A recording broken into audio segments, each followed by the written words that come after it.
Welcome to the Butter Notes podcast with three guys who have no business listening to music, much less talking about it. How do you think we afford this $100 million villa in Italy? You can have Our it. recording compound. You can have it. Yeah. You can have it. Okay. $1 million villa in Italy. Yeah, I'll just take a helicopter to the yacht and buy a new estate in Scotland. Are we going to end up talking about Grant McDonald in every single future episode? Oh yes.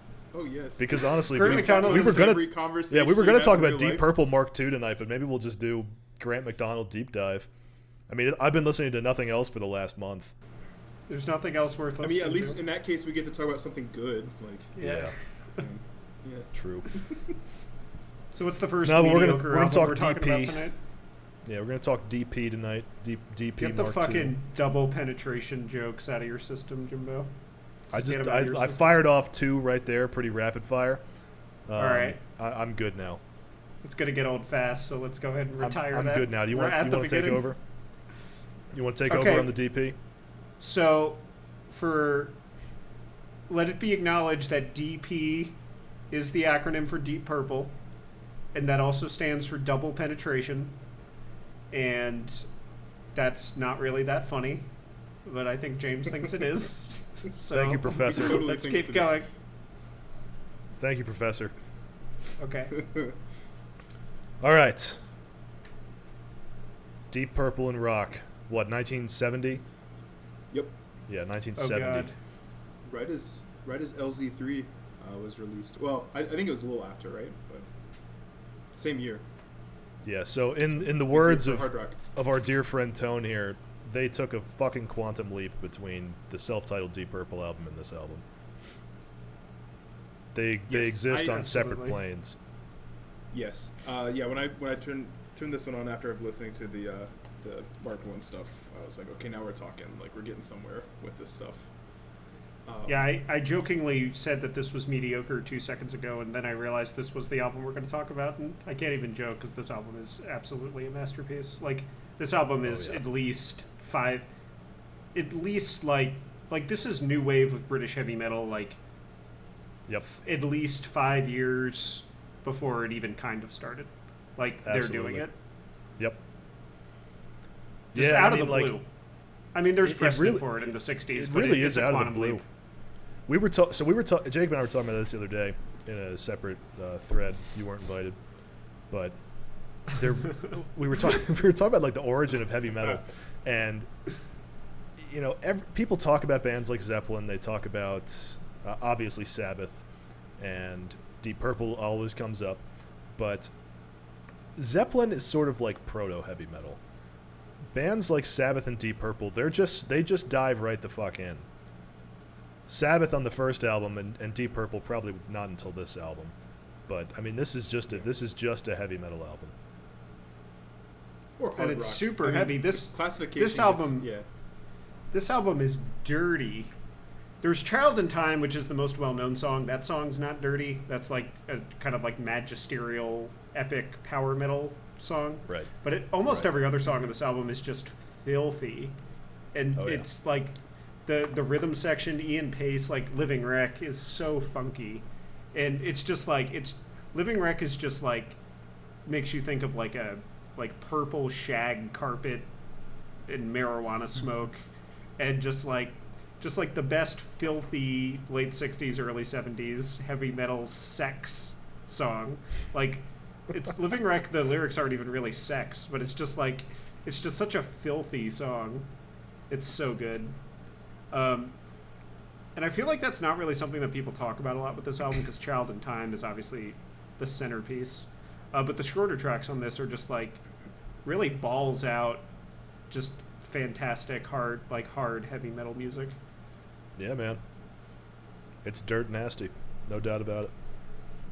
Very rhythmically driven. I love the sort of shift in Blackmore's playing where, I don't know, I saw or heard it multiple times in the album where he's playing leads, but they're so, I mean, he's doing it all on the guitar, so he's playing rhythms while he's playing the leads. They're just very rhythmically driven, very groovy, gritty, rough. And I don't know, I always said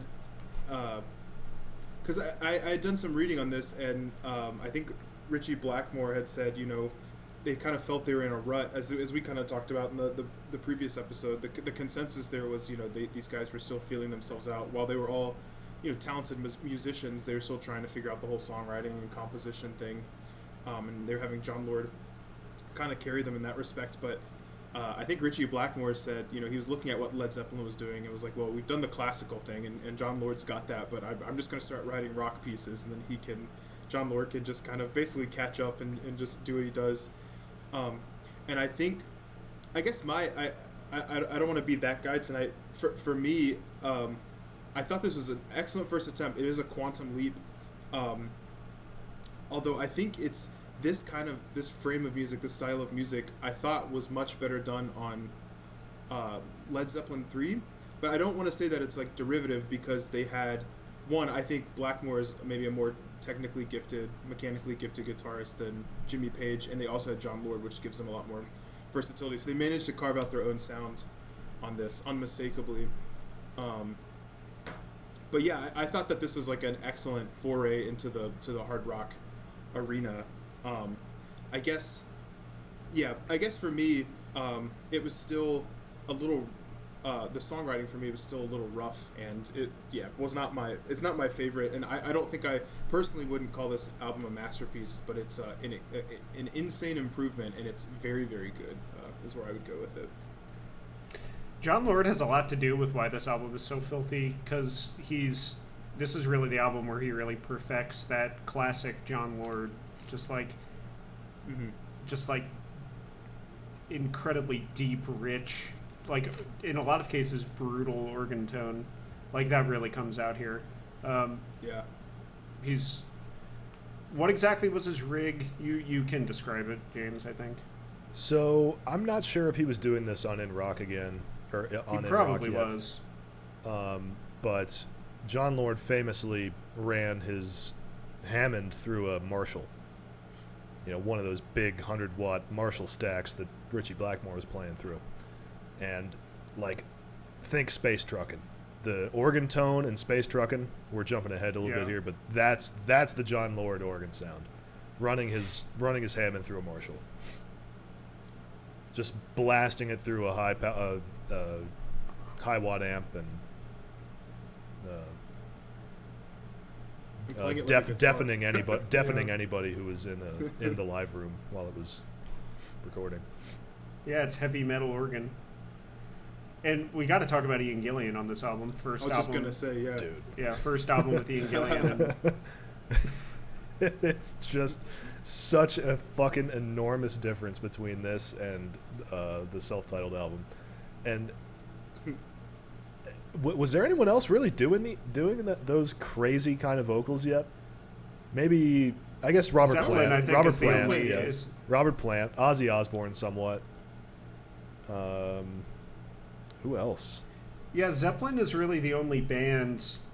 Black Sabbath is obviously super heavy, and I think as good as Zeppelin or Deep Purple, but kind of different stylistically, in my opinion. They're evil.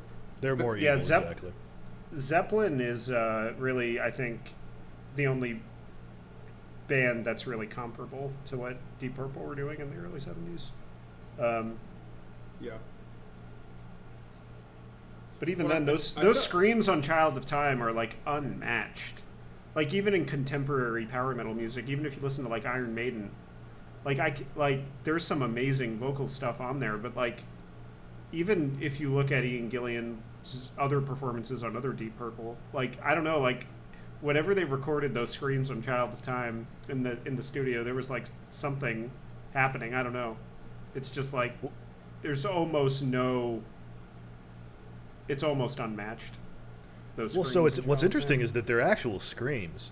He's wailing those. He's distorting his voice in that high register. I can't think of anybody else that had really done that. I guess again, Robert Plant would do that on something like Dazed and Confused, but I think it's taken to a whole different level on Child in Time. Sorry.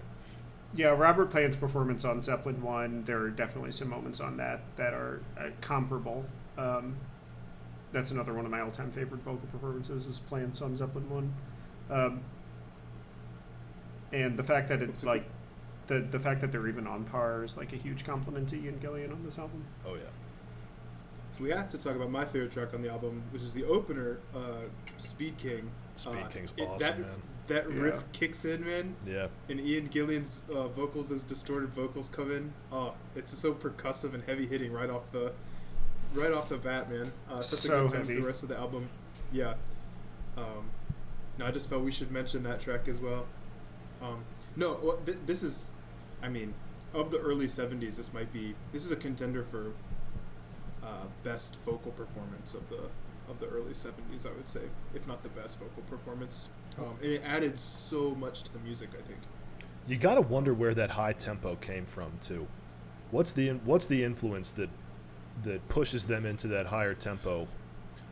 I think we see that in classic rock and roll music, like from the 50s, Little Richard, stuff like that. But this is it's downer and dirtier, so to speak, compared to that rock and roll stuff. I mean, this is metal music. This is proto metal music.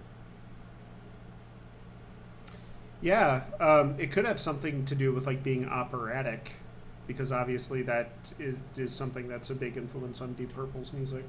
But there are other bands like Zeppelin, as we mentioned, who are not really operatic at all, with the same vocal style. So I couldn't really trace like the taxonomy of that style. That's a good question, because it definitely explodes in the late '60s in heavy music.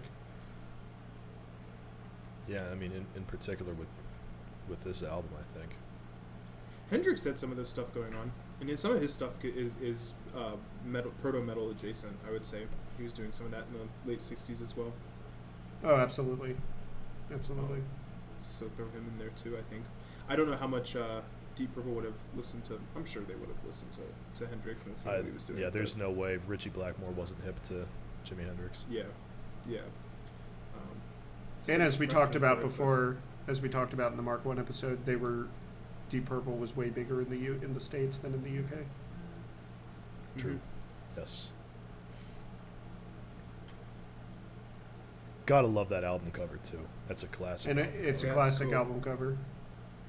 They nailed that, or I suppose the artist nailed it. They couldn't have been the first band to have that idea, but I can't think of what else. I'm sure there are other album covers with the same concept. This is obviously the most well-known one, the Mount Rushmore concept. I'm looking it up right now to see if there's anything else. I'm sure there are. There's probably plenty of pretty low-rent ones. Yeah, that I can imagine. I mean, if you Google Mount Rushmore album artwork, every single fucking result is Deep Purple and rock. Yeah, that's the classic one. And I also do think I already kind of mentioned it, but I think this might be my favorite Ian Pace drum performance on a Deep Purple studio album. Really? Yeah, he's really funky on this thing. He just lays down that like really heavy, hard rock funk drumming all over this thing, especially on Living Wreck, but all throughout the record. Interesting. I didn't think about the drums too much when I was listening to this, but I could see that. Yeah. All right, let's move on to Fireball then. Oh yeah. To the fifth Deep Purple album. This is my favorite album cover. Yeah, they took a little break between this one and Deep Purple and Rock. So Fireball came out more than a full year later, which is not a crazy amount of time, but it's a crazy amount of time for Deep Purple because those first three albums all came out within like 6 months of each other. Well, yeah, and this one is had the misfortune of being followed up by perhaps their greatest studio success. No, definitely their greatest studio success, and then of course the live album that we'll be talking about, which I think is unfortunate because I think people forget about this one. So this one's personally my favorite of the albums we'll be talking about today. I love the willingness to experiment with the sort of hard rock sound they found themselves or stumbled into here. I think the track listing is perfect. I'd seen that Ian Gillian had said, that including anyone's daughter was a mistake, which people say it's out of place in the rest of the album. But I think they can get away with it on this. I think this is their most progressive album, and they mess around with the formula a lot more. I think it's the songwriting is the most interesting of any of the stuff that we listened to here. The Mule is one of the sickest tracks they have. That just spacey sort of voyage with John Lord's, I don't know what he's doing, that synthesizer that comes in at the middle of the track. Yeah, I don't know. This is the one growing up that I always gravitated to. It was between this and Machine Head Playing the House, and this was always my favorite of the two. The Mule is awesome. Anyone's Daughter is like always the track that I think of the first whenever I think of this album. And it's not the best song on the album. It's probably the worst song on the album, even though I like it. It's still probably like the worst song on the album, but it also is like weirdly the one that I always think of the first. It's so different compared. They pull it off. I think they pull it off, mainly because Ian Gillian's a really good singer. He pulls off it's a vocally driven track, and he pulls it off just because he's a really strong vocalist. Yeah, it's kind of singer-songwriter in that track, but it's got a southern rock vibe to it, which I really appreciated. Yeah, it's a country rock song, just like straight up a country rock song.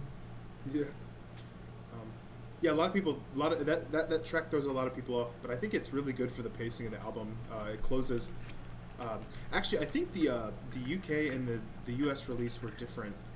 I don't think Anyone's Daughter closed the first side in the UK, but it did in the US, which makes sense. I mean, I feel like that song would appeal more to a US base than a UK base, maybe. But no, I thought it was great to break up the pacing, and then I think we start with the Mule on the second side. Yep, that's right. And yeah, no, man, this is a perfect track listing.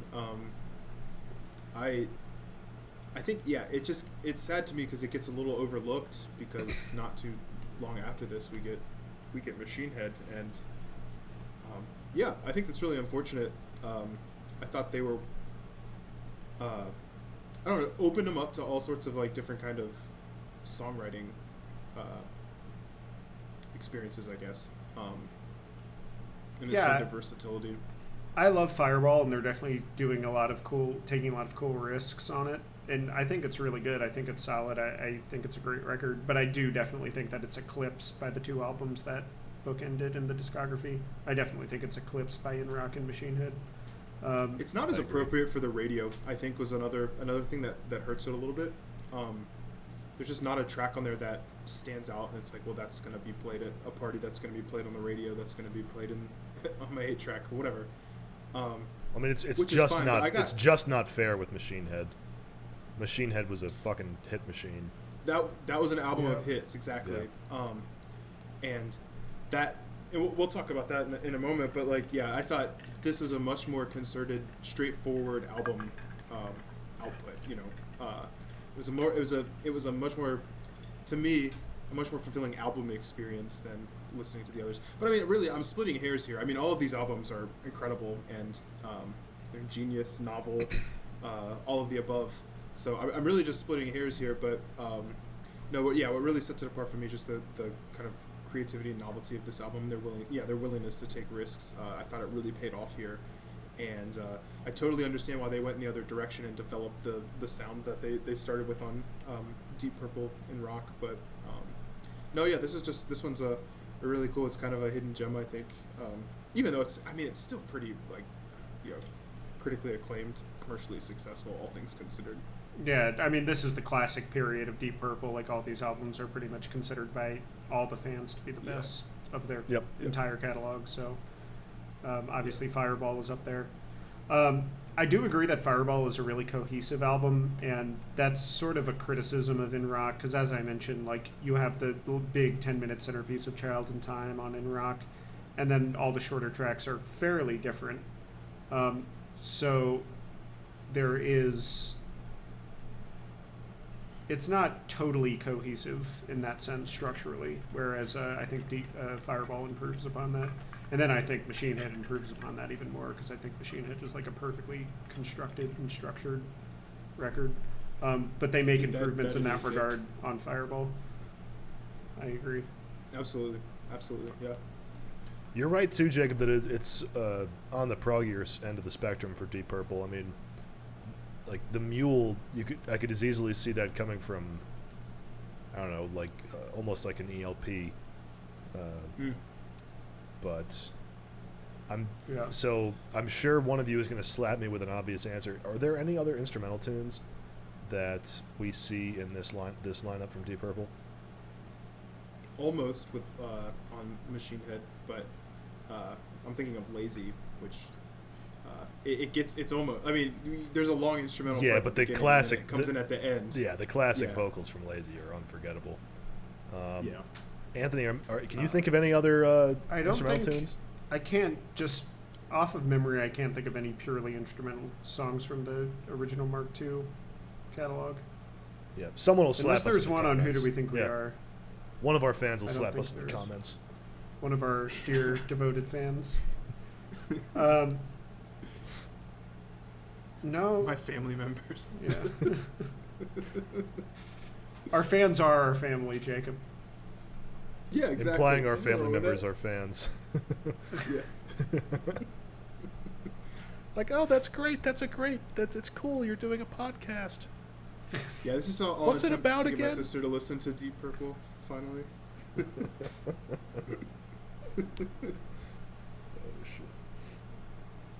Yeah, I don't think there's another, not that I can think of, there's another instrumental. But they go for it, man, on the Mule. Hell yeah, and they must have liked and it. it works. They must have liked it too. It must have been a crowd pleaser. They put it on Made in Japan. That was really surprising to me. But even then, like I said, they're progressive, but the songs are still really tight. That's something that's, all of these, I mean, Led Zeppelin too. They just know how to write a really good song, and it doesn't have to be, I mean, the Mule's a little bit longer, but yeah, most of the time, the 3 to 4 minute tracks do the trick.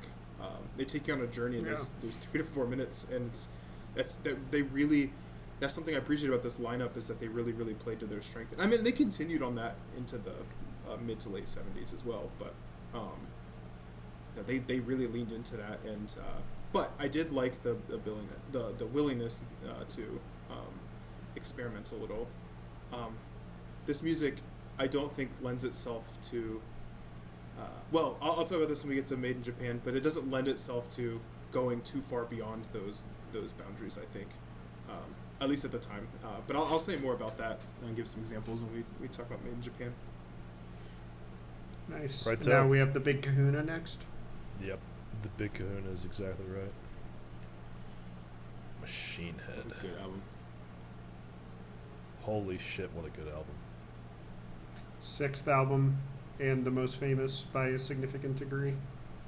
It has Smoke on the Water, which Smoke on the Water might be the most famous rock song ever, or at least up there. I'd probably put it in top 5. Probably top 5. Easily top 5. Yeah. Even if you looked at like chart, I guess you couldn't really like quantify what the most recognizable riff is of all time. That wouldn't really be something that you could measure. But I mean, it just has to be Smoke on the Water. That has to be the most recognizable guitar riff of all time. Yeah, I mean, I was going to say Stairway to Heaven's probably up there. Back in Black is up there. Probably some Van Halen stuff. Yeah, but I would still Deep say Purple, that Smoke none on of the that Water stuff is as universally well known as Smoke on the Water. Yeah, Smoke on the Water has got to be up there. I mean, it's so simple. That was the first riff you learn when you play guitar. I know how to play that riff. It's the first riff I ever learned. It's the first riff tons of my guitar buddies ever learned. I don't even play guitar, and I can pick up a guitar right now and play it. I mean, shit! It was the first riff my uncle learned when he was picking up the guitar in the 70s. Yeah. That it's been that way a long time. Well, that's something so cool about this record is that, well, I mean, you have to be able to write it and compose it. So that's where the genius comes in. But it inspired so many people, like, wow, you could write a memorable and really good creative riff without doing much, like without having to strain yourself too hard.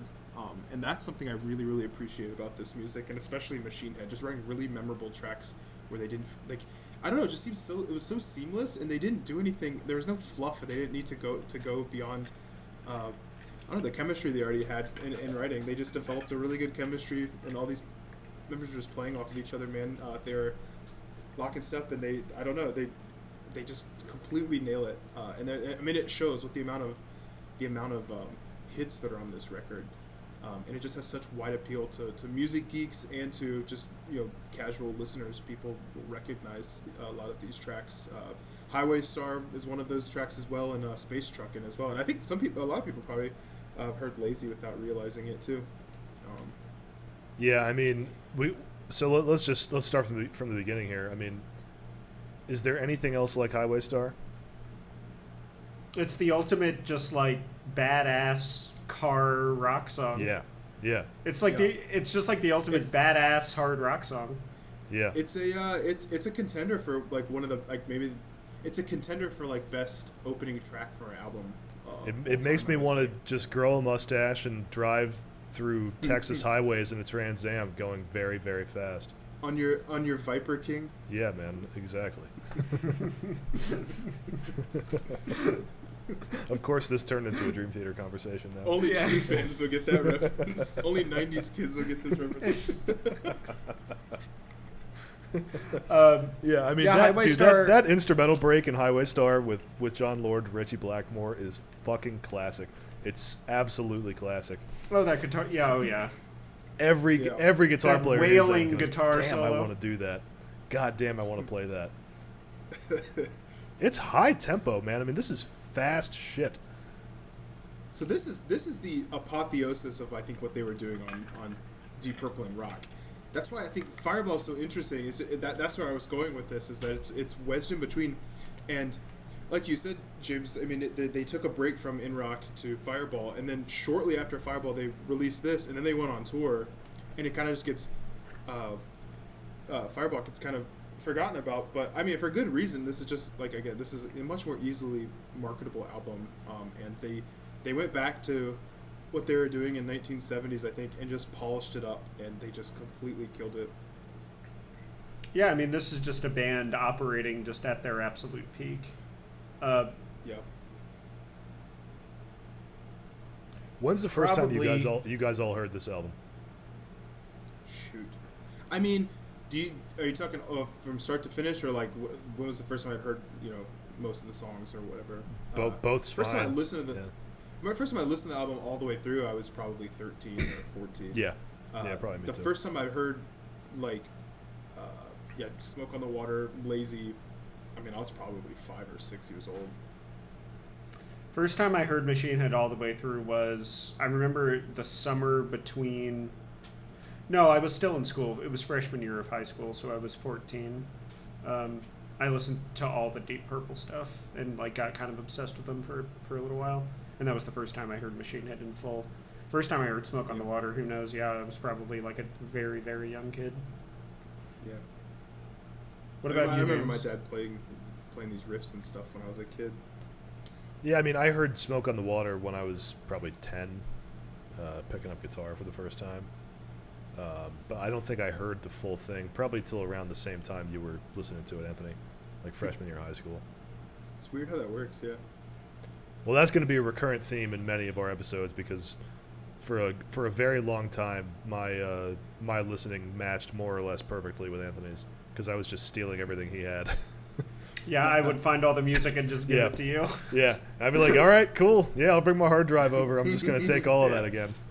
I was your music plug. Yeah, man. And in eighth grade, we've talked about this on other episodes. In eighth grade, I would buy a new CD over the weekend, and I would always bring it into school. And we both had a hell of a CD collection for a while.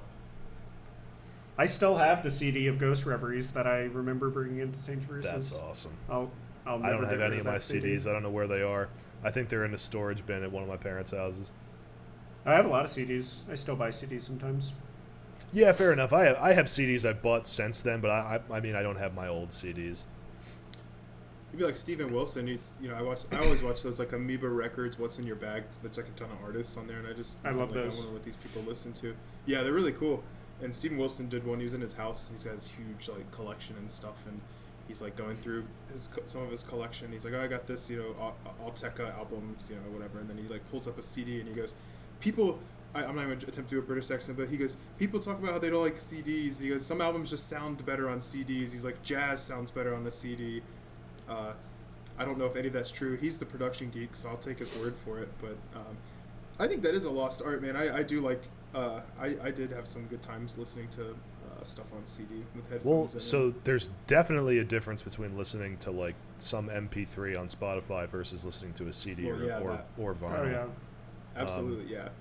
I can't speak to I don't which know one's if better and for which case. Yeah. I don't know if vinyl is exactly better than CDs. It probably depends on the particular CD. Depends on but the you album. can- Dark Side of the Moon is, you want to listen to that on vinyl.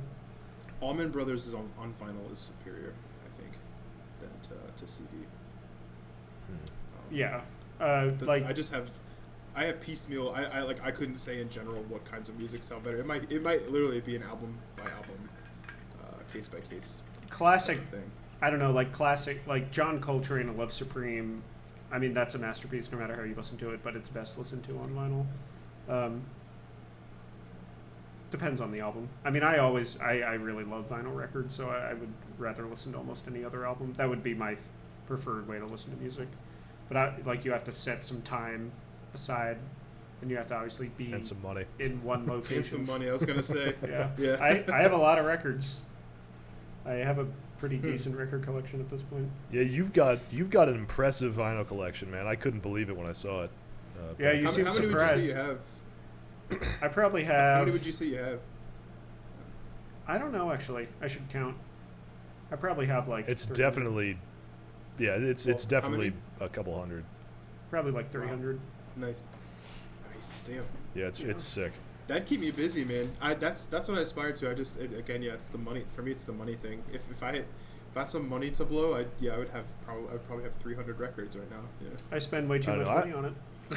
I love collecting. I love collecting shit in general. Yeah. I like the idea of it, but I just don't do it for obvious reasons. I collect books, maybe that's better. Yeah, I collect books too. Yeah, I collect books and records. I mean, I have my old what video games. I have an obscene amount of old video games that I've acquired, but I didn't. I'd love to collect guitars, but that's a fucking expensive collection. That's really expensive. Yeah. You only have one, right, James? Only one guitar. One. I've had the. And I've you've had my always Strat only now had for one. like 10 years. Yep, it's been a constant trade in and trade up. It's been a game of trading in and trading up for me. I got my Squier Strat when I was 10. Then I got an Ibanez double humbucker guitar, basically like a Les Paul. Do you at least have an acoustic to go I on do to have an electric? acoustic, yes. Okay, gotcha. But to be honest, I don't play it very often. I'm definitely an electric guitar player. Yeah, I had my Ibanez, then I had a Music Man knockoff, then I got a real Music Man, the Silhouette. Then I traded that in and bought my Strat, and I've had that for like 10 years, and I've modded the piss out of it and made it my own.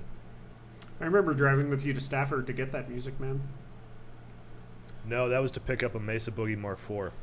That was the amp, yeah. Yeah, that was You're the right. amp. I got the guitar from Tom Clippinger in Ashburn. But yeah, that Boogie Mark IV. So that the guy I bought that from, he modded the shit out of it too, and it was kind of fucked up. But Yeah, didn't it break?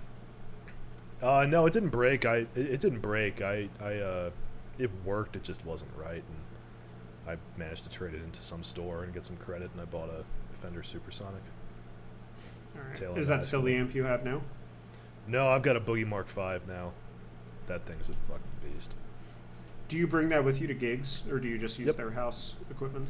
Okay. Fuck no, I bring it to gigs. Ian and I are really picky about tone and more importantly, we're picky about getting the mix of two guitars right, which is really hard. So we both bought the exact same amp, and we can tailor it to pan out pretty nicely. So we can usually work with the sound guy well enough to get it where we each have a side and the volume is more or less consistent. Do you at least have your guitar insured? Because if not, you're basically doing the equivalent, like working on a big spreadsheet without the autosave feature turned on. I mean, it's in my renter's insurance policy. Yeah, So, gotcha.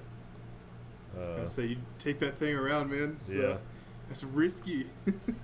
Yeah, I mean, you gotta do it. you gotta do it. I'm not gonna Yeah. I'd like to get another guitar. I will soon. Just need some Yeah. dough. I actually have a guitar in mind, but that's a whole other conversation. Oh, is it like a high ticket one? Somewhat. I want to have a guitar built for me to my specs, Get and PRS, I've man. got it all lined out. I actually wouldn't go for a PRS. That wouldn't be My dad the loves first PRS. guitar I'd buy. That's his favorite. Yeah. I like he I loves like Michael PRS too. Ackerfeld. He loves watching Michael Ackerfeld play because he always has his PRS. Yeah, he does. Yeah, he does. What's a PRS? I don't know what that is. Paul Reed Smith. Paul Reed Smith. Yeah, it's a guitar manufacturer in Maryland. Yeah. That's what Michael But nice Axfeld guitars. plays? What's that? A lot of the time, yeah. I don't know if he plays it all the time, but that's whenever I see him do a playthrough or like live, he's always got his PRS. Oh, yeah, I beautiful mean- guitars. I can't really speak to how well they play. I assume they're They really nice, they but play they're- they play beautifully. I mean, they're great They are- guitars. aesthetically they're beautiful guitars Yeah. too. No, they're What kind of they're guitar great does guitars. Frederick normally play? Same thing? From Opeth? He also plays Yeah, PRS. Frederick Atkinson. Yeah. Yeah. I honestly don't know. They might have. He a also deal plays with them. PRS. Yeah, they might have a deal with them. I'm not sure. Michael definitely does. He's got a signature guitar with them. Yeah. Yeah, they're nice guitars. Richie's got his Richie Blackmore. That's just got his Strat. I'm pretty sure. Oh yeah, They mentioned that. yeah. His beautiful white was Strat, reading. Yeah. the black pickups. Nothing wrong with his old Strat, man. That's what he's That's playing what on I this? Oh yeah. Yeah. That's what. Well, he actually fucked around with a Gibson ES335 too. I was watching a video at Child in Time. I think I sent it to you guys. He's playing a 335 on there. Oh, he was. That's Yeah. right. I remember that. Nice cherry red 335. Beautiful. Marina guitar. Stoll He's plays a known for stat, that white Strat, right? Rena Stoll plays lots of guitars. He had a deal with Parker Guitars for a while. He played their Fly guitars, which are pretty cool. They weigh like 3 pounds or something ridiculous. They're super light. I think they have like a carbon fiber fingerboard. They're cool guitars. Gildenlow played one of those too for a while. But Royna plays tons of different guitars. If you're a gent guy, you play an Ibanez 7-string or a headless. Yeah, Strandberg. You play And you just tap it. headless It's just for Strandberg. tapping. Yeah. I looked at Steve one Howe of those plays a for lot of while. headless guitars. Like when you watch Yes concerts, like going back to like the 90s. Yeah. Yeah. Steve Well, Howe he was plays a doing shit those. ton of headless guitars. He was doing those MIDI guitars, the Line 6 Variax guitar, where it's full MIDI, so it's sending a MIDI signal out to his board, and he can put any patch he wants basically through it. Like he can make it. It's like a synth guitar basically. They're cool. I didn't know that Steve Howe played that. Whenever I think of guitar synth, I think of Pat Metheny. He's like the Yeah. ultimate guitar synth player. in That's my a mind. different kind of guitar synth though. Yeah, that sounds Um, totally unlike anything Steve Howe would do. Yeah. I don't know exactly what anyone who's a fan of Pat Metheny knows exactly what I'm talking about. That guitar synth sound that he does. I don't know what he's doing exactly, but it sounds fucking awesome. I don't know about the technical details either, but I've definitely seen him play it.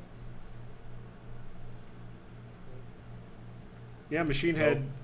Lazy is one of the all-time great jams on any studio rock album.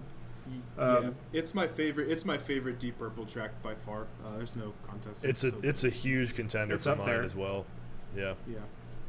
Yeah. It's just a killer track, man. The riff, man. The riff's so memorable. Oh, Oh, it's so good. And that organ solo, you can't say no to that organ solo. That is just, I can listen to that all goddamn day, any day of my life. I can listen to that organ solo. Lazy is just like pure dopamine of a song. I don't normally do this because I don't want to be that guy, but I was listening to Deep Purple in the car the other day, and I put on Lazy, and I was pulling into my parking lot, and I just had it blasting. I was like, this song's almost over. I got like, I don't like doing that normally because it bothers people, but like, I was like, I'm gonna do it this time. You 'cause gotta it just crank sounds Lazy, way man. better, louder. Yeah. Yeah, you Yeah, got what are you gonna Nice do? sound. I was like, this oh, whole yeah. album. You got to crank You're this gonna whole turn album. it down? You're Yeah, not gonna yeah. turn it down. No, of Fuck course that. not. No, not a I was chance. like, I'm gonna let this song finish, and I'm gonna sit in the car until it's done. Yeah. Hell yeah. And it was a great time. Yeah, Definitely recommend it. this record is just so badass. It's like It it's is just such a badass. badass record. And rock is too. It's just like this shit is just so badass and it's timeless. Like people Yeah, like yeah. I don't think it's generational, this shit being badass. I feel like it's No, we're it's in a wide moment appeal. where people Wide think appeal. that it's generational. I don't think it is. I think this is 50, badass it's no matter 50 what. years old and people still talk about it. Yeah. It still sounds as vibrant and new as it did 50 years ago. Yeah, and that's what makes it classic. And I mean, Yeah. it pulled a lot of the. I mean, the people who were listening to the psychedelic rock, the people in America who listen to southern rock, people who listen to just regular old rock and roll music. It just has such wide appeal. I mean, it even has pop sensibilities at times too. Yeah, there were hooks all over the thing. Yeah.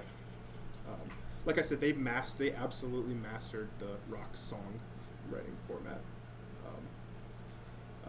So did Led Zeppelin too. I mean, both of these bands are just masters at doing that. Yeah. The fact that like Deep Purple and Led Zeppelin were both doing what they were doing around the same time, just like what a glorious fountain of music that was for hard rock. Yeah. Around this time period. But yeah, Machine Head, it's obviously amazing. And it spawned so much stuff too. I mean, like I said, I was listening to Ace of Spades by Motorhead today, and like the Deep Purple influence is very clear on that record. I mean, it is very clear on that record. I agree. It's all over the place after they dropped this. Yeah, I mean, we talked about it the other day. I mean, you know, it's going to be 2 more years till we see anything from Judas Priest, but you can see what's coming in British heavy metal. Just like Anthony said at the beginning, this is the new wave of British heavy metal, just before anyone knew what it was. Yeah, it prefigured it in a really amazing way. And yeah, I then mean, next, what else to say, man? Machine Head is just a 10 out of 10. Well, and speaking about how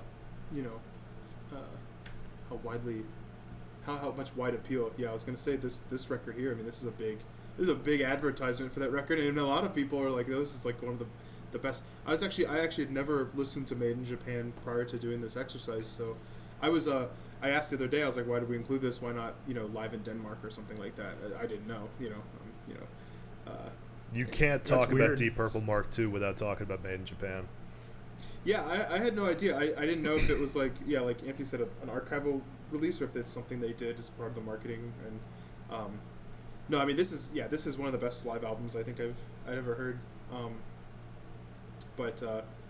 this definitely helped. This record also definitely helped. And the tour, I guess they went on here, definitely helped popularize Machine Head. Because actually, I think Smoke on the Water didn't become a hit until almost a year after Machine Head released. Really? So the series of tours they were doing, yeah, because it peaked at number 1 on like the U.S. charts, and then it dropped back down. Then they released, I don't know if they I think it may have been Space Truckin', and then it bounced back up to 1 for a couple weeks, and then it dropped, and then it moved back up to 8 in 1973 when Smoke on the Water became a hit. I'm pretty sure that's how the timeline of that. Gotcha.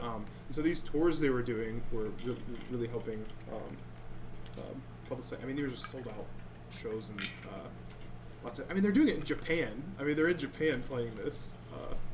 Yeah, venue, I assume. Japan ate up a lot of this shit. Like Japan ate up almost any music that was good in the 60s and 70s. Japan adored. They loved like when Coltrane was doing like crazy free jazz.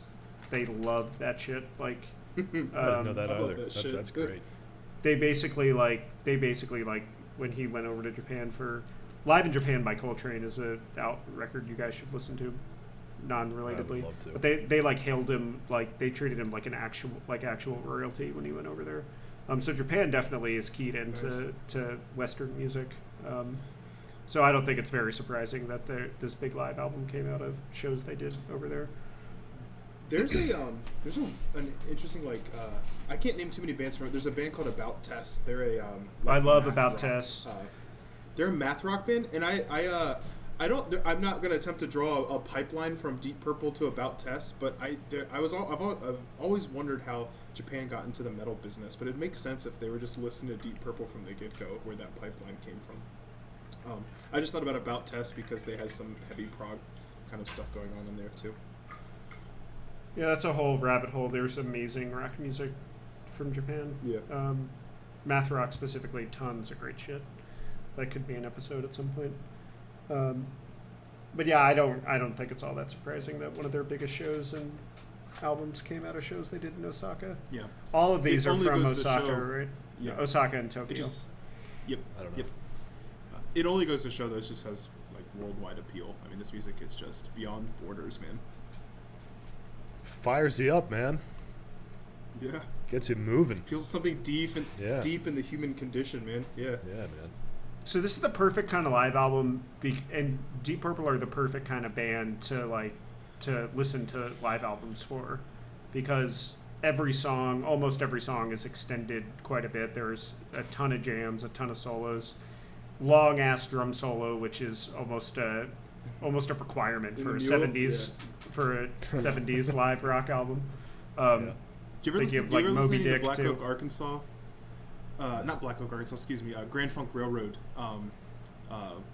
Drum solos, like they're 20-minute long drum solos and I stuff. don't know shit about Grand Funk Railroad, actually. Neither do I. Awesome, good. Yeah. That's some good stuff. Yeah, they had some I've crazy heard it's drum good solos stuff. like that too. Yeah, it's fun. I mean, Yeah. Black Oak, Arkansas is good too, but it mixes up. Led Zeppelin never got their like masterpiece live album when they were active.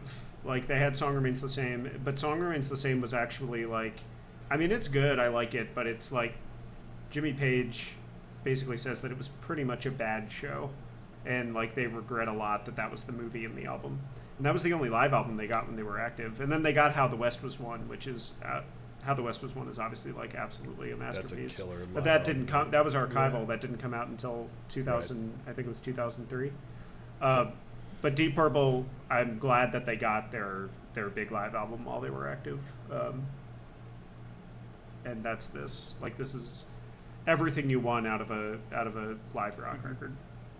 in my It's opinion. funny, before we did this Deep Purple deep dive, every time I went back to Deep Purple, it was always Made in Japan. I've listened to Yeah. this album tons of times. It's always what I've This- come back to. Because it's got this is all the the tunes, highest- just with a little bit more. Yeah, it's the highest rate. I think it's the highest rated album on Rate Your Music for Deep Purple, even higher than Machine Head. Machine Head's like a 3.9. This is like a 4.1 or something like that. Wow. I was really surprised. Live albums, just to interject, live albums tend to get rated higher on there because fewer people rate them. Yes, that makes sense. Yeah, I have to look at but there was still like 3,000 people who rated it. But I think that might be half of Machine Head. But still, Yeah. correct. That being said, yeah, the only thing for me, and this again is just splitting hairs. I don't want to detract from the obvious quality of this record, but the only thing for me, there are a couple of points that I quibbled with. So I was talking about this with James at that closed door event that you weren't invited to, Tone, and Thank God. Sounds really awesome. I really wish I could have been there. It was. you were it there, was a but then you great left. time. Was it at the Met you Gala? went, yeah. You guys were talking about this at the Met Gala? It was at the Met Yeah. Gala. Yeah. Oh, okay. You Yeah, couldn't it's- afford it's it. You cool. couldn't afford a ticket, huh? No, I couldn't. No, he's got 300 vinyl. Yeah, I spent it all on vinyl. The Just 30, listen to the music. We're making it. Yeah. the 30K seat at the Met Gala. I spent all that money on vinyl. That's going to be topic. That's topical right now, but when someone listens to this in 5 years, they're going to go, "What the fuck are these?" The Met Gala happens every year. Yeah, fair enough. This particular Met. How many Gala, people knew about it until this year, though? I never knew. I it knew existed about until it. this It's year. a rich people bullshit I- event. It's like the I've never heard of famous it. rich people bullshit event. My my girlfriend was like, she was like, I'm trying to look at the fashion. I'm like, okay, I don't know what that means. And then she was showing me pictures of all these famous people in really weird clothes, and I was like, don't they always do this? What's the difference? I don't understand. And so apparently it was a big deal. So yeah, I couldn't. Anyway. care less. Yeah, I What were- truly couldn't care less. What were you No, guys let's- talking about at the Met Gala? We were talking about how great it was to not have you at the Met Gala. Okay. Yeah, that's true. Obviously, it was good We cheers that I to wasn't that, yeah. there. It was- I was really we cheers mad. to it multiple times. I was really upset. I'm not over it yet, but we'll table that for now. Moving on. Yes. When you guys talked about Deep Purple at the Met Gala, what did you say? The only thing I said, one, I thought so. There were three slight criticisms. I want to emphasize that they are slight criticisms, and this is why I rate this lower than a couple other records. One, obviously it's a live record, but I thought Ian Gillan's vocals dragged a tad on some of these tracks, and I think he said so as well. He was like he wasn't happy with his performance. I'd read that after I listened to the record, so I felt vindicated in some way. I was like, yeah, I didn't think his performance was as good as on Machine Head. So that's one thing. You mean on stage versus in the studio? I mean, yeah. But that leads to my second point, is that a lot of times when I was listening to these, I was like, I would rather just listen to the studio recordings if I have my choice. Not that I didn't enjoy the experience of it. I obviously do. But if gun to my head, I'm going to pick to listen to the studio recordings, and I just much preferred the track list of Machine Head and Fireball, the way they had it. And then lastly, some of the flourish and improving they do on this record, I don't think fits the format as well as more jam-oriented music like what the Allman Brothers were doing on Fillmore East. I thought they could get away with doing these 20-minute long expansions of like In Memory of Elizabeth Reed. It's not quite 20 minutes long, but they could go on the longer guitar journeys. I mean, these songs aren't terribly long, but like I've been saying, I think they're hitting a much higher, working at a much higher level when they're sticking to the really concise song format. But all that being said, I don't mean to say that it's bad. Those were if we're splitting hairs and I'm trying to rank them, that's why I'm not going to rank this album as high as some of the other people who think it's their best record. But I definitely respect that and I understand it. I love that we have I both. for one totally disagree, sir. I love that we have both. I love the extended versions of these songs. I'm glad this exists. Yeah. I'm glad this exists. Yeah, the world's better for it. Telling you want to weigh in here? Clear with it. Yeah, I mean, I think that I would Machine Head is my favorite. I would listen to Machine Head over Made in Japan if I had to. Machine Head or Made in Japan would probably be my probably be tied with In Rock for my second favorite Deep Purple album. But I'm just really happy that Made in Japan exists, because it's like I love that both versions of these tracks exist, because again, I think that what makes Mark II Deep Purple so good is that they could just write an amazing song, and that comes across great in the studio albums. But they're also just awesome musicians who are just playing rock music at a really high level, and it's great to just see them like let loose for 12 minutes, on this thing. Yeah, that live Space Truckin', the 20-minute Space Truckin' is one of my favorite recordings of all time.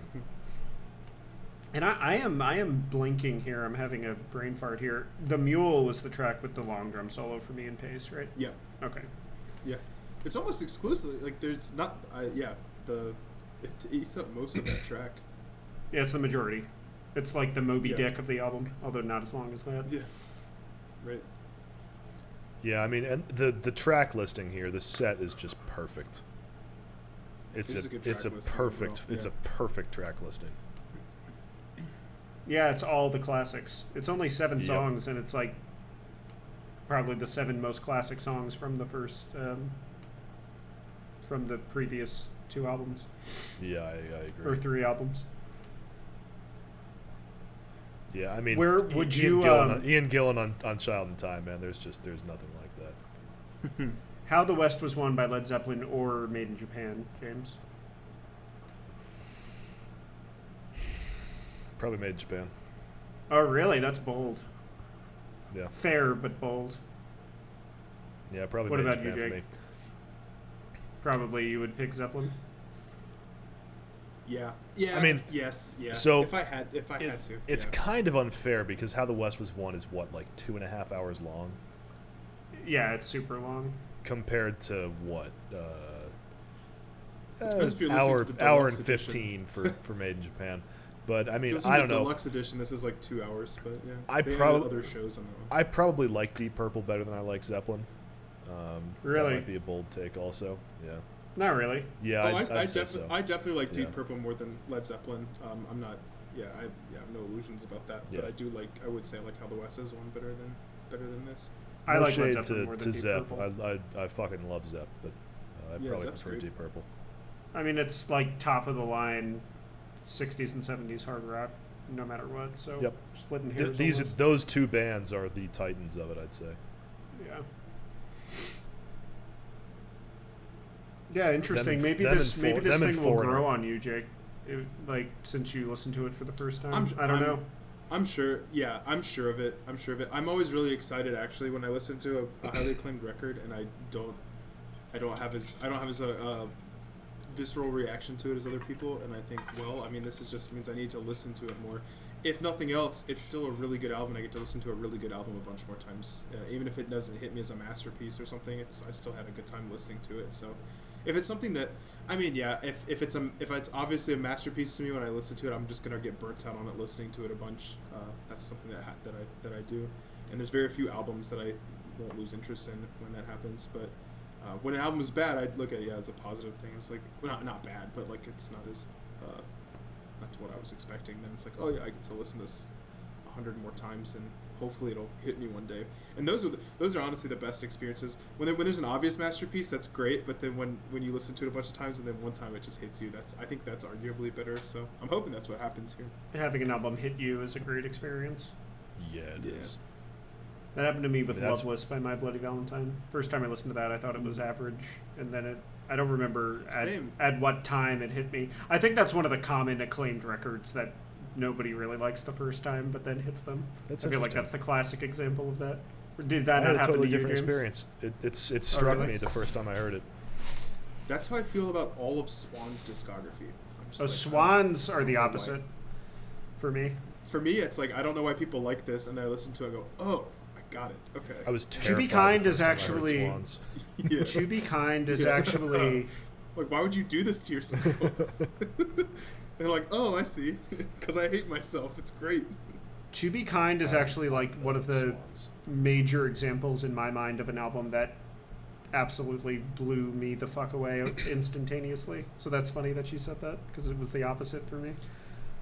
That album's just really raw, and it's, yeah, I don't know. I gotta be in the right state of mind to enjoy I just listened music. to Be Kind, actually, on the plane back from Virginia last week. Always a good time for that. Oh my god, it's just so fucking good, man. I love that album. Yeah, it's tight. It's terrifying. Honestly, I mean, like, Yeah, it is. Those barks from him it's on... an anxious record. Those barks from Michael that's Gira what I mean. on Toussaint Louverture. I mean. Yeah, on Toussaint Louverture. Toussaint! Oh, I can't even try to imitate it. Oh my god.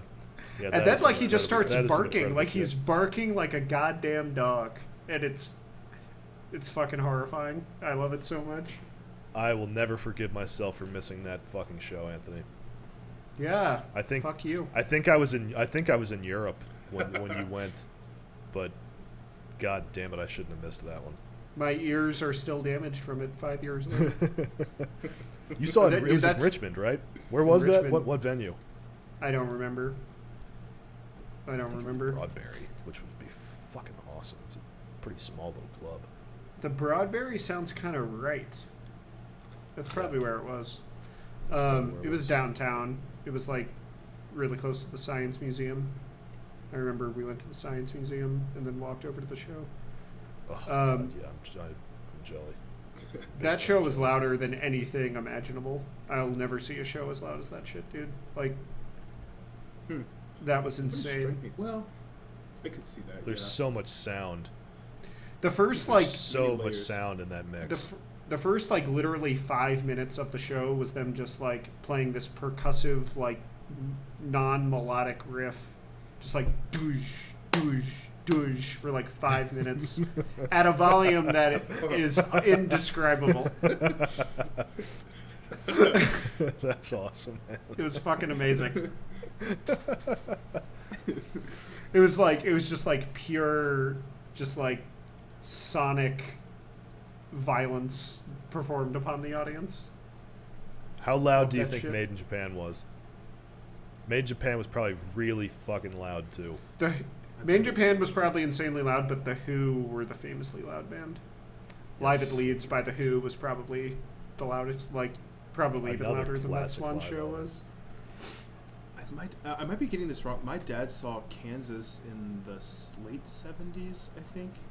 I think it was late 70s. And I can't remember, I don't know, like temporarily lost his hearing for like a week or something. I can't remember. He was standing right up. Yeah, he said that was really loud. If I might be mixing up stories, but I think it was Kansas. He said it was really loud. Hearing damage is no fucking joke, man. You don't get it back. There's nothing you can do. Oh about my it. god, it's no fucking joke. We're making progress, but it's Yeah, I'm terrified of hearing loss. I listen to my music way too loud. Yeah, it's not good. I've been turning it down when I listen to it. I mean, I wear earplugs when I play guitar at home at this point, just to stave off the inevitable hearing decline. Tinnitus, man. Yeah. It's not good. All right, so now are we going to take a pretty big nosedive with the final album? Yeah, I mean, look, we're at the peak here with Made in Japan. We're at the peak with Machine Head and Made in Japan. Decline was inevitable. I guess so. I don't think so. Based on hindsight, man. But a lot of the band was like, it was so unfortunate that the bickering and the way the management handled the lead up to this album. I have no doubts that they could have released at least one more classic after Machine Head, one more studio classic after Machine Head, at least one more. But I'll go ahead. I'll start with this because I posted this in the chat. I said that I thought this is not a terrible album by any means, but I think I called it an uninspired, pimped out hodgepodge of their previous records. I think they'd all agree. I mean, that's what they'd all say about it. Something I did like about this, it's interesting, it's a lot bluesier and maybe a little bit of jazz going on here, just a tad, just a little bit. Foreshadows Mark III a little. Yeah. So it's an interesting little bridge, but ultimately when we're talking, I mean, this is a whole deep dive, so, James said that the other day, we're looking at this as a holistic thing. It's just one episode, but in this episode, it's a little regrettable that this is just a kind of footnote to what they were doing. There are some good tracks on here. There's some fun tracks on here. Was it Woman in Tokyo? You gotta love Woman from Tokyo, yeah. Woman from Tokyo, yeah. That's a fun track. There's some fun tracks, man. It's just it's a letdown, is what it is. And it sounded like the band was kind of tired, or that they had run out of ideas, or they fucking hated each other and didn't want to. Well, I mean, they were tired, man. So I mean, I was just reading about this the other day. They'd been on tour for 18 fucking months. They're out just traveling for a year and a half straight, playing sets and probably partying their asses off constantly. Ian Gillan said they'd all had major illnesses. I don't know what that means exactly, but the guys were fucking tired, nasty man. Illnesses, yeah. The guys were fucking tired. They had the tour aids. Yeah, we got some songs on this thing that are just like, particularly Mary Long. Mary Long is by far the worst song in my opinion of Mark II Deep Purple. Like, that song is just bad. It's not good. The lyrics suck. The chorus is just so lazy. Mary Long is not a good song at all. Like, I can't believe that they released it considering what came before this album. I mean, it's the reasons that you just said, James, but still, even with that in consideration, it's an unacceptable song from this band. Smooth Dancer is also very bad. Yeah. Lyrically, that is not a good. It's a weak album here, boys. Such good lyrics. Yeah. Machine has such good lyrics. They're timeless, and then. We get Black Suede just brings your mystery. I want to be inside of you. I mean, that's. It's just hard rock babble. I mean, what the hell? Like, what are you doing? Like, how did that make it out of the lyric sheet into a studio? Are they trolling us? Like, were they just like, all right, management, fuck you? I don't know. They're foreshadowing. They're foreshadowing Grant McDonald. Yeah, true. I'm sure there's metaphor going on here, but if you read the rest of the record, I mean the rest of the lyrics, it's not hard to see there's some double entendre going on there. But if I'd heard this album as the first Deep Purple album I'd ever listened to, I don't know in what world that would ever happen. Maybe there's someone out there. But if this is the first one, I would have said this is pretty good. I want to listen to more of Deep Purple. But given that it wasn't my first Deep Purple record, and that I've listened to it the bookend, last in the run, it's very. I think it's very disappointing that we have to end with this one. Well, we have to end this episode with it. I mean, this is Yes, just the end of yes. Mark II. There's tons Yes. more Deep Purple to come, and some really good stuff too. Yeah, and really, what we're lamenting is that this lineup. I mean, Ian Gillian left, and then shortly after that, I think Glover gets fired. Richie Blackmore just had an infect guy. I don't really know what the drama was, but I read that they had some issues as well. Bands are worse than girlfriends, man. It's a rough Yeah. go. Yeah, this is an Working with album. these dudes all the time. This is an album that I think is above average for 70s hard rock. Like, if you look at like the entirety of 70s hard rock, there's a shit ton of just very bad music. And this is obviously way above that, but this album is not at all up to the standard of this lineup and this band. Exactly. Like, if considering the musicians that were playing and writing it, it just should have been better.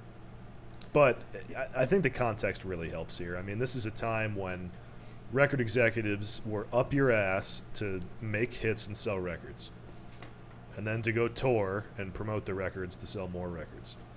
And so when you force a group of guys who probably hate each other a little bit by the time they're finished up with that 18-month tour, Yeah, it's Ooh, not gonna be easy to become inspired. They work themselves sick. I mean, if they're drinking and doing drugs all the time too, their immune systems are fucked, man. Oh, God, they're yeah. just, Yeah. Not sleeping. Nah, Yeah, it's not good. it's the tour. And this is it's all over the like the title of this album is a reference to the fact that they just got off a huge tour and were huge. I have this on. This is actually the only Deep Purple that I have on LP. Weirdly enough, I need to change that. But like the gatefold for the vinyl record is just like a bunch of newspaper clippings of like people talk of like like journalists writing about the band. That's the whole gatefold. Right. So like that was obviously on their mind, and it seemed like they were like kind of bitter about it, and they obviously weren't like that thrilled with their situation, and as a result, you have like this slump.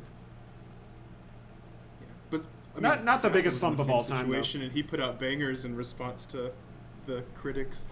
Zappa. So, yeah, Well, Zappa's a different level of like just I know. of I'm like just an saying. endless fount of productivity. That guy's like, Yeah.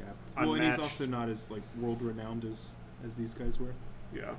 Yeah, I mean, with Frank, you're talking about a savant composer. Yeah. But I mean, I do think sense. that side two. Well, side one, you get "Woman from Tokyo," which is definitely It's a really fun song, Yeah, and then it's the a other fun three little single. the other three songs on side one are not very good. Side two was pretty good. "Rap at Blue," "Place in Line," "Our Lady," some good, definitely some good John Lord organ and keyboards on side two. Always catches my attention. So I'm not like saying this is like a dog shit record or anything, but it's definitely the of the first 7, even including Mark 1, I'd probably would you take one of the first 2? Well, where Probably would you not. put Who Do We Think We Are in relation to the first 3 albums from Mark 1? Oh. I probably like Deep Purple self-titled better than this. Definitely. I might like Book of Taleson better than this. I'm not sure if this is if Shades of Deep Purple is better than this though. I'm not sure about that one. Yeah, I agree with everything you just said. I think didn't I rate the I can't remember how I rated them. I think I put in Mark 3 I just said that the most recent album was the best, so there's a steady progression. I'd probably listen to this over the Mark 1 stuff, but it's close. It's on par with that stuff as well. It's just different because that stuff is them growing, like you're watching them grow up. I Right. guess, and Whereas they're on the appreciation. they're on the western side of the slope in the Mark 1 stuff. This is on They're getting the their other shit side together of the in peak. Mark 1, you know. Yeah, And then this is on the their- other their- side of the peak. Yes, it's just there's something here I don't want to look at. I guess I don't know. but yeah, I'm shitting on it, and I don't mean to say this is a bad album or anything like that. It's just, yeah, because we're doing a deep dive and we're looking at the whole picture, in relation to everything else. It's just, this was definitely the biggest letdown of all the records we listened to. Yep, it's the weakest link in Mark II by far. I think so. Yeah, and then Burn comes after. We're obviously not going to talk about Burn today, but I think Burn is Burn. I think Burn is amazing actually. And so Burn like is solid. Yeah, Burnt's great. like the fact that Who Do We Think We Are is like bookended by great stuff definitely adds to, like, maybe if like what came after this was even worse, then I would think about Who Do We Think We Are differently. But the fact that the Mark III lineup starts out with a really, really good record right after this just like makes me forget about Who Do We Think We Are even more. Right, sure. Yeah, You know, makes sense. All right, boys, you want to rate these things? the Yeah, ranking. Let's do it. Yeah. Why not, right? I can go first. Do it. So yeah, this one, Who Do We Think We Are, is 5. At 4, I've got Made in Japan. 3, I've got In Rock. 2, Machine Head, and number 1, Fireball. That's probably the craziest rankings that I could probably do. It's a heterodox ranking, which I appreciate. Yeah. It is. Yeah, it is that. Yeah, for me, 5 to 1 would be Who Do We Think We Are, Fireball, and Rock, Machine Head, Made Japan. 5 to 1 for me would be Who Do We Think We Are, Fireball, Made in Japan, In Rock, Machine Head. I'm partial to the live album. I don't really know why. I have a thing for Made in live Japan albums. and In Rock are basically tied. Yeah. Yeah, I mean, I have Machine a- Head I and have a Fireball thing for for me are live basically albums, too. tied too, but Fireball's easy enough. That's interesting. I don't know how many people, like, it's not that it's like I have a problem with that opinion. I don't know how many other people would have it. Surely some people would. I have a problem with it. Hey, there's some people who've given it a 5 out of 5 on Rate Your Music. So I know they're out there, but Yeah. yeah, for all the reasons I stated, it's just a really interesting record, and it's a fun album experience. Not the others aren't, but just more so than the others. So I really like that. And if it wasn't obvious based on what we said for my ranking, the other 4 are way above Who Do We Think We Are at number 5. Yeah. Yes. I think we all feel that way, yeah. It's a tier above them, yeah. Would Alright, would fellas. either of you feel capable of ranking all 8 of the Deep Purple albums so far? Including the first 3 Mark I'm I not ones? prepared for it. I can give you some off the cuff, probably. Yeah, I could do it ad easily, hoc. yeah. Yeah. 8 to 1, probably Shades, Who Do We Think We Are, Tailson, Deep Purple, and then the rest would follow according to the Mark II rankings. Yeah, mine would. 8 to 1 would be. Go Go ahead. ahead. No, you go ahead.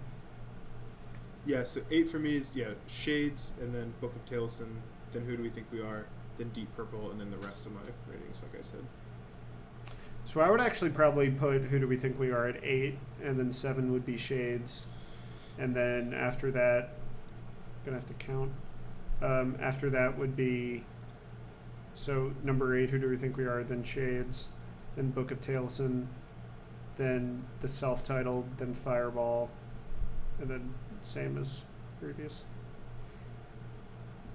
But I actually really love the self-titled record. I would It's a put solid record.